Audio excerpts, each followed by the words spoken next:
गोविंद बोलो हरि गोपाल बोलो। गोविंद बोलो हरि गोपाल बोलो।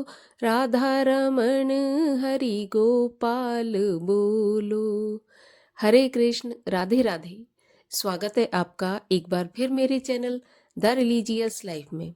कान्हा जी की कृपा आप पर और आपके परिवार पर हमेशा बनी रहे। दोस्तों, आज के वीडियो में आप सुनेंगे माघ मास के महात्म के 6वें अध्याय की कथा। 6वें अध्याय की कथा में एक धनी व्यापारी और हेमकुंडल की कथा का वर्णन किया गया है। तो कथा आरंभ करने से पहले आपसे अनुरोध है कि अगर अभी तक आपने मेरे चैनल को सब्सक्राइब नहीं किया है, पहली बार मेरे चैनल पर आए हैं, तो कृपया चैनल को सब्सक्राइब कर लें।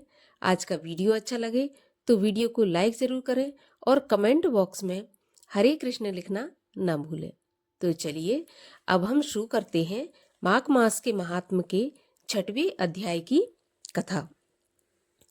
दत्तात्रेय जी बोले, अब मैं तुमसे एक और पूर्वकालीन इतिहास कहता हूँ। हे राजन, पहले सतयुग में निषद नगर में कुबेर के समान धनी हेमकुंडल नाम का एक व्यापारी रहता था। वह उत्तम कुल में उत्पन्न, सत्क्रिया वाला, देवता, ब्राह्मण और अग्नि का पूजन करने वाला था। वह खेती तथा विशेषकर खरीदा बेची का व्यापार किया करता था और गाय, घोड़े, भैंस आदि पशुओं के पालन में तल्लीन रहता था। दूध, दही, मठा, गोमय, तृण, लकड़ी, फल, मूल, नमक, पीपल, साग, तेल, अनेक प्रकार के वस्त्र, धातु, गुड़, खाण आदि के व्यापार से उस वैश्य ने 8 करोड़ असरफियां पैदा करके इकट्ठी कर ली थी। एक दिन बुढ़ापा आने पर वह सोचने लगा कि संसार क्षणिक मात्र है, अतः उस धन के 6ठे भाग से उसने धर्म के काम किए, विष्णु मंदिर और शिवालय आदि बनवाए, समुद्र के समान तालाब, बावड़ी और सरोवर खुदवाए, बेर, पीपल, आम, कंकोल, जामुन, नीम आदि के वृक्ष तथा पुष्प वाटिका आदि लगवाए। सूर्योदय से सूर्यास्त तक वह दान करता था। नगर के बाहर चारों ओर उसने सुंदर प्याऊ भी लगवाई। हे राजन, पुराणों में जो प्रसिद्ध दान थे वो उसने सब किए। बाद में वह पापों का प्रायश्चित कर देवता तथा अतिथि पूजन में लगा रहता था। इस तरह सदाचरण करते हुए उसके 2 पुत्र पैदा हुए, जिनका कुंडल और विकुंडल नाम था। बाद में वह वैश्य अपने लड़कों के ऊपर गृहस्थी का सारा भार छोड़कर स्वयं तपस्या करने वन में चला गया। गोविंद की तपस्या में अपने शरीर को कृश करके विष्णु लोक को प्राप्त हुआ। तब हे राजन, उसके दोनों पुत्र रूप और धन के मद में अभिमानी होकर दुशील व्यसनों में तल्लीन हो गए।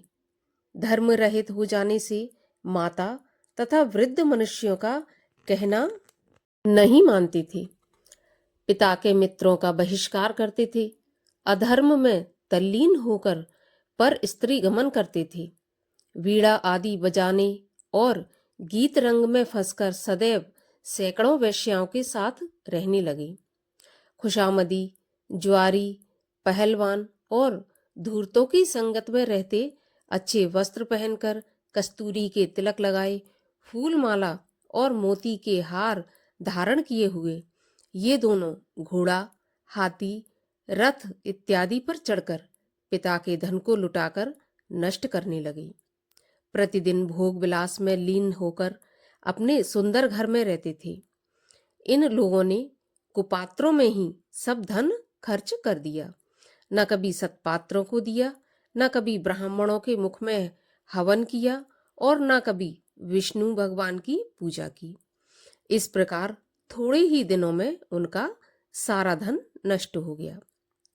जब वे अत्यंत दुखी और परम दरिद्री हो गए, तब भूख और प्यास से व्याकुल होकर शोक में पड़ गए।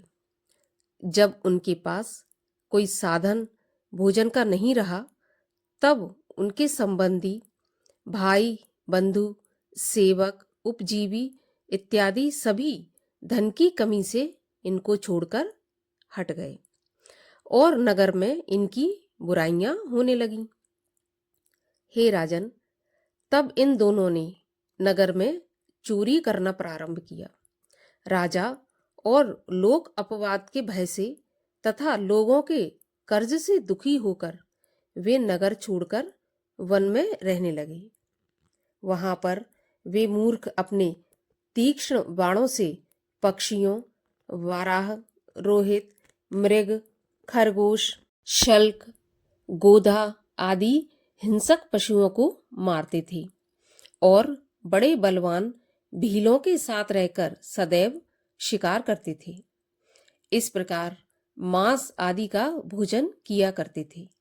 ये दुष्ट पापी एक समय किसी पर्वत पर गए। हे राजन, उनमें से बड़े भाई को तो शेर ने खा लिया और छोटे को सांप ने डस लिया। एक ही दिन में वे दोनों मर गए। तब यमदूत इन दोनों को यमलोक में ले गए और वहां जाकर कहा, हे यमराज, हम आपकी आज्ञा से इन दोनों पापियों को आपके पास लाए हैं। अब हमें आज्ञा दीजिए कि इन दोनों पापियों के साथ क्या करें। इसके आगे की कथा हम सुनेंगे कल 7वें अध्याय में और जानेंगे कि कुंडल और विकुंडल के साथ यमराज ने क्या किया। तो आगे की कथा सुनने के लिए चैनल को सब्सक्राइब अवश्य कर लीजिए। अगर आज की कथा अच्छी लगी हो तो लाइक भी जरूर कीजिए और आगे शेयर भी कर दीजिए। तो चलिए अब हम मिलते हैं कल की कथा में। तब तक के लिए हरे कृष्ण।